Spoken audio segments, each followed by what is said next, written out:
Hi, and welcome to Honest Mental Health Talks. Today, I want to talk about something that somewhat piggybacks off of the last conversation, and that's fear.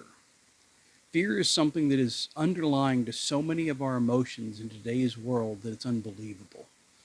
But it's a base emotion. It's something that's natural and common to all human beings. We all experience fear. Babies experience fear. It's just that their fear is a little different. If a baby is almost dropped or if it starts to fall, you'll see that momentary patch of fear in its eyes. Whereas adults, we learn to be afraid of a lot more things. And in all honesty, we learn to be afraid of things that we don't need to be afraid of. What we don't learn often enough or clearly enough is what to do with that fear. Fear can actually be something positive. Fear is what has kept us alive as a species. If we didn't learn to fear the wild animals back in the days in which we didn't know how to take shelter properly, we would have all died. It would have just been another species of critter that some predator took out and consumed to the last one because we didn't know enough to stay away from it. So we know fear, and fear is a lifesaver, but it can kill you as well. Fear becomes an overriding issue when you begin to fear things that you don't need to fear. You fear the future. You fear someone walking down the street. You're afraid of heights. You're afraid of snakes. You're afraid of spiders. You're afraid of going outside, of lots of things. Fear can really begin to be a detriment to your life if you don't control it. And some fear isn't bad. It's a lot of fear that's bad. So don't sit here and think that I'm coming down on anybody for having a phobia, for being a little afraid of something that scares them, that bothers them, that whatever. I'm not. I'm just saying that fear is something that is going to be part of your life, and it's something that you need to learn how to control and how to respond to. The biggest thing about fear is the fact that we let it control us. We very rarely let any other emotion truly control what goes on with us, but we let fear do so. We don't, I've never seen a person who was just absolutely so happy they couldn't stop being happy on a natural situation. Short term, maybe, you're laughing so hard at a comedian or a funny situation or joke that you simply can't stop for a little while. That's great. That's wonderful. It's going to release the serotonin in your head. It's going to give you a dopamine pop. It's going to make you feel good. But then it slowly wears away. Fear can linger. It'll stay around for a long time. Something will scare you, and then hours later, something about that is going to remind you. You're going to remember it. You're going to see something that triggers it, and you're going to get scared again. That's part of how PTSD can come about, but not the entirety of it. That'll be a whole different conversation. So what we need to do is we need to learn how to deal with fear. The first thing to do with fear is recognize it. A lot of people immediately, something scares them and they let another emotion jump over on top of it so they don't admit to being afraid. How many people do you know of that get angry at something that scares them? Their immediate response to anything that they're afraid of is hatred, anger, just some true vitriol. They just really get after it.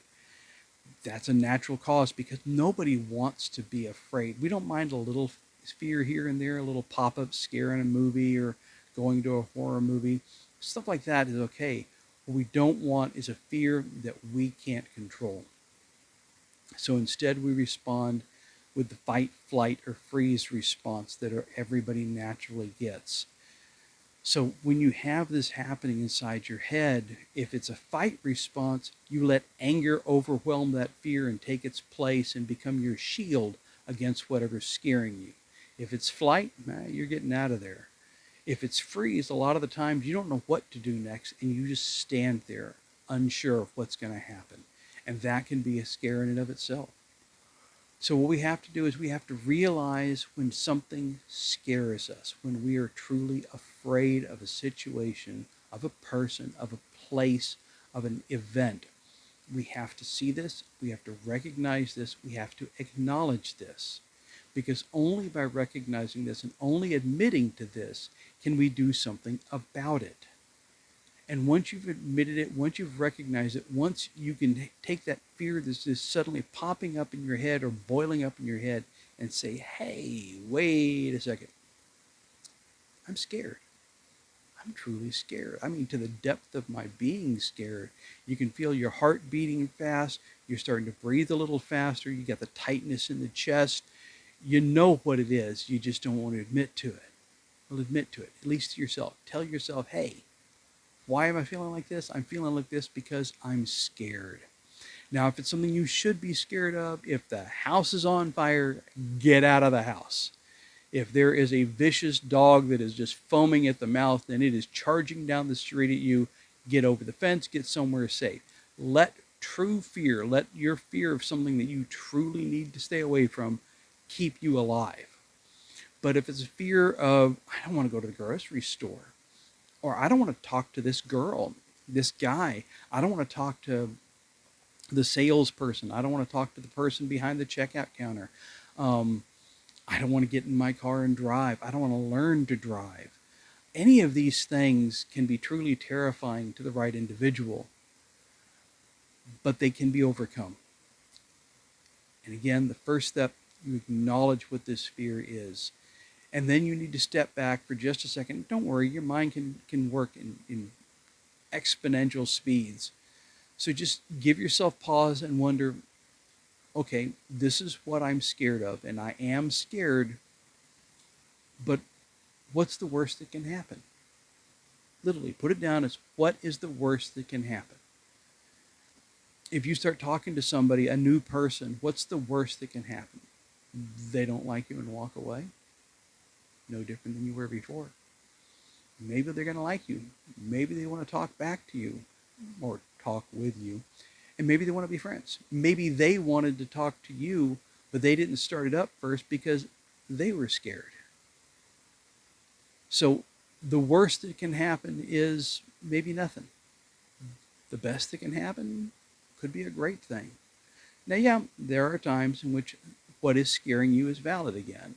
You're afraid to go out in public and get around a bunch of people because there's this pandemic going on and you might catch the disease. Valid fear. So you got to weigh the pros versus the cons. You know, if you can get away with not doing it and it's not going to have a huge negative impact on your life, don't go anywhere. Or don't go to that event, to that place. But if it's something that you need to do, you need to get groceries. You don't have the money to have it delivered. You need to do your laundry and you don't have any place to do it, you know, in your apartment or your house or something. Sometimes you got to take a little risk. So you sit there and you got to weigh the pros and the cons and the risk versus reward. So you want to go do your laundry. Okay, put on a mask. Stay away from everybody. Make sure you don't touch anything you don't have to. Put your laundry in the washer, put your laundry in the dryer, put your laundry in the basket, go home. Think about it. Work through it. You got to take control of your own life. And again, I'm going to say the same thing I said a long time ago. This is not always going to be easy. Nothing about overcoming any of these situations is going to be easy. But the other aspect, the other option, if you don't take back control, if you let the fear be what controls you and guides you, you're never going to get anywhere. You've got to step up and take control of your life in some situations. That's all there is to it. We can't move forward without being willing to step through a little bit of the fear. And you can do this. It's something that you can do. One of my favorite sayings in the world is that so far, your rate of surviving each and every day of your life is 100%. You've done it every day. You can do this too. You can step up. You can be who you want to be. You can let the fear be there. Let the fear exist. It's going to happen anyway. It's a natural emotion. But let you be in charge of the fear and not the other way around. You can do this. I have faith in you. I have trust in you. And you should have that faith and trust in yourself. It's something you can do. And that's fear. Step out. Put yourself out there. But deal with it. Deal with it anyway. Courage is not being afraid. It's being afraid and doing it anyway. So go out in the world and be courageous. Be the you deserve to be. I'm Matthew Williams. That's our talk for the day. If you liked this, give it a like. If you want, subscribe to the channel. Whatever else happens, we're going to talk again later. Have a good one.